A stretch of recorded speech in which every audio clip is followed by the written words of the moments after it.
Hello बच्चों, problem says a beam of natural light falls on a system of six polarides which are arranged in succession such that each polaroid is turned through 30 degree with respect to the preceding one. The percentage of incident intensity that process passes through the system will be। देखिए हमें find out करना है कि हमारी जो final intensity होगी वो क्या होगी जब वो हमारी कोई light natural light six Polaroid से पास करती है तब। सो देखिए डायग्राम से इसे समझते हैं हम। सपोज ये हमारी नेचुरल लाइट है। नेचुरल लाइट आप जानते हैं अनपोलराइज लाइट होती है जिसके वाइब्रेशंस ऑल डायरेक्शन में होते हैं।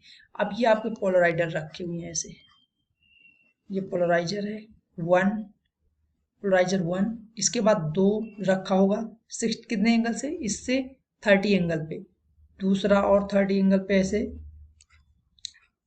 1 2 3 4 5 6 रखे हुए हैं। देखिए इससे जो इंटेंसिटी आएगी हमारी वो आएगी I1, इससे I2, इससे I3, इससे I4 और इससे I5, इससे I6 इंटेंसिटी आएगी हमारी लाइट की। ठीक, अब देखिए कैसे निकालना है इसे। आपको मालूम है अगर इंटेंसिटी में इसकी कोई I0 मान लूँ तो पहले जो हमारी लाइट इससे जो आगे जाएगी वो क्या आएगी, I0/2 आती है। ठीक, ये I0/2 होती है। सो देखिए हम लोग इंटेंसिटी इससे पास होने वाली I2 से क्या होगी, I0, ये मैलस लॉ हमारे पास होता है। ठीक है, मैलस लॉ, ये मैलस लॉ क्या होता है, I=I2=I1 cos square theta. Theta क्या होगा, एंगल बिटवीन इस पोलराइजर और ये पोलराइजर के बीच का एंगल। ठीक, सो एंगल कितना है, ये हमें गिवन है यहाँ पर 30 डिग्री। सो देखिए इसे क्या लिख सकता हूँ मैं, I2=I1 cos स्क्वायर 30 डिग्री।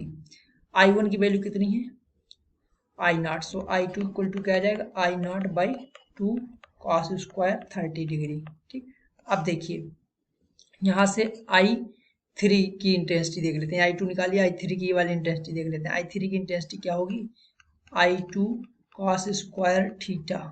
तो यहाँ से I3 की वैल्यू क्या है, I2 की वैल्यू देखिए यहाँ पर क्या आपने निकाल रखी है पहले से ही, I2 की जो हमने पहले वैल्यू निकाल रखी है वो ये है।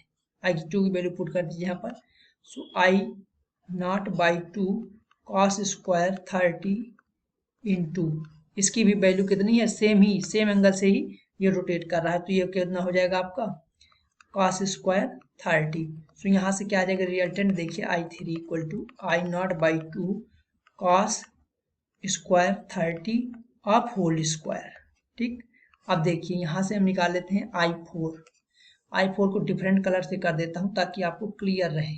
ठीक, सो I4 क्या हो जाएगा, I3 ये वाली I4 जो होगी इसकी इंटेंसिटी इनिशियल की कितने एंगल पे है, ये cos स्क्वायर 30 एंगल पे। सो ये क्या हो जाएगा, I4 इक्वल टू क्या आ जाएगा आपका I3 की वैल्यू क्या है, ये देखिए I3 की वैल्यू, तो I3 की यहाँ पर पुट कर देते हैं तो I0/2 cos square 30 of whole square into ये cos स्क्वायर 30। सो यहाँ से देखिए I4 की वैल्यू क्या आ जाएगी, I0/2 cos स्क्वायर 30 और इसका क्या हो जाएगा, क्यूब हो जाएगा। सो देखिए I4 में हमने क्या यहाँ पर 3 पावर गेन कर ली। ठीक, सो मैं यहीं से जनरलाइज कर दे रहा हूँ, जनरल फार्मूला हमारा क्या बन जाएगा, देखिए I6 इक्वल टू हो जाएगा I0/4 into cos square 30 into power क्या हो जाएगा, यहाँ पर देखिए 4 है तो यहाँ पर पावर क्या है 3, सो यहाँ पर क्या हो जाएगा 5। ये बन जाएगा हमारा जनरल फार्मूला। अगर जनरल फार्मूला ये बन रहा है तो I6 की इंटेंसिटी क्या हो जाएगी, I0 यहाँ पर 2 है ये। ठीक, ये I0/2, सो I0 कितना आ जाएगा, ये I0/2 नहीं 4, यहाँ पर I0 ये जो हमारा यहाँ पर देखिए बार बार यूज हो रहा था तो I0 ही आ रहा था, I0/2 मैंने एक साथ लिख लिया। ठीक, I0/2 और ये cos स्क्वायर 30 की वैल्यू कितनी हो जाएगी, cos 30 की वैल्यू √3/2 होता है और जो स्क्वायर लगा है मैं इसे भी बाहर ले जा रहा हूँ तो पावर कितना हो जाएगा 10। सो देखिए यहाँ से जो हमारा एक्सप्रेशन आएगा वो क्या आ जाएगा आपको कुछ ऐसे I6 इक्वल टू I0/2 और इसका पावर क्या हो जाएगा 3 की पावर 5/2 की पावर 10। ये 3 की पावर 5/2 की पावर 10 नहीं 11 भी है, यहाँ पर एक 2 और है। तो इसे जब डिवाइड करते हैं तो हमारा जो वैल्यू आती है वो क्या आ जाती है कोई इनिशियल इंटेंसिटी, इसकी इंटेंसिटी बताना था हमें कितना परसेंटेज में होगी। सो देखिए I6/I0 इंटेंसिटी, ये जो डिवाइड करते हैं तो 0.1186 आता है। अगर इससे परसेंटेज देखिए हमारा आंसर जो गिवन है वो कितने परसेंटेज में, तो 100 से मल्टीप्लाई कर देते हैं तो कितना आ जाएगा 11.86। 11.86 को अप्रॉक्सीमेट कितना 12% लिख सकते हैं। ये हमारा आंसर आ जाएगा 12% अप्रॉक्सीमेट। ठीक, सो देखिए इसकी वैल्यू किसकी आ गई हमारी, ये हमारी आ गई वैल्यू, इसी को मैं यहाँ पर लिख दे रहा हूँ I6/I0 इक्वल टू 12%।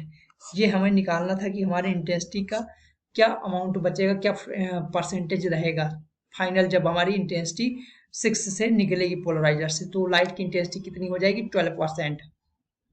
सो देखिए हमारा कौन सा पार्ट यहाँ पर करेक्ट हो रहा है, करेक्ट पार्ट अपना पिक आउट कर लेते हैं हम लोग। ये देखिए 12% D part is the correct answer. देखिए मैं समराइज कर दे रहा हूँ इसे। समराइज करने में सिर्फ आपको एक चीज यहाँ पर कंसर्न मेलस फार्मूला मालूम चाहिए। I2 इक्वल टू जो होता है वो क्या होता है I1 इनिशियल इंटेंसिटी और cos स्क्वायर थीटा। देखिए पहले एक चीज आपको और उससे पहले मालूम चाहिए, वो क्या है, अगर आपकी इंटेंसिटी I0 है, नेचुरल लाइट है, कैसी लाइट है, नेचुरल लाइट, नेचुरल लाइट की इंटेंसिटी अगर I0 है तो वो फर्स्ट पोलराइजर से जब पास करती है तो उसकी इंटेंसिटी हाफ रह जाती है, I0/2 रह जाती है। ये आपको मालूम होना चाहिए इतना कॉन्सेप्ट। या दूसरे वर्ड्स में बोलूँ, इंटेंसिटी यही फार्मूला लगाएंगे आप, सो cos स्क्वायर थीटा जो होता है इसकी वैल्यू हाफ होती है, तो इसलिए I0/2 ये आ जाती है। ठीक है, ऐसे अब आप ये जनरल फार्मूला लगाते चले जाइए, जैसे मैंने यहाँ पर आपको डिस्क्राइब कर दिया एक एक लगा के। फिर बाद में फाइनल हम लोगों ने रेशियो निकाली, I6/I0 कितना है 11.86 से अप्रॉक्सीमेट कर दिया हम लोगों ने 12%। सो ये आपका आंसर हो गया। Hope you understood it well, all the best.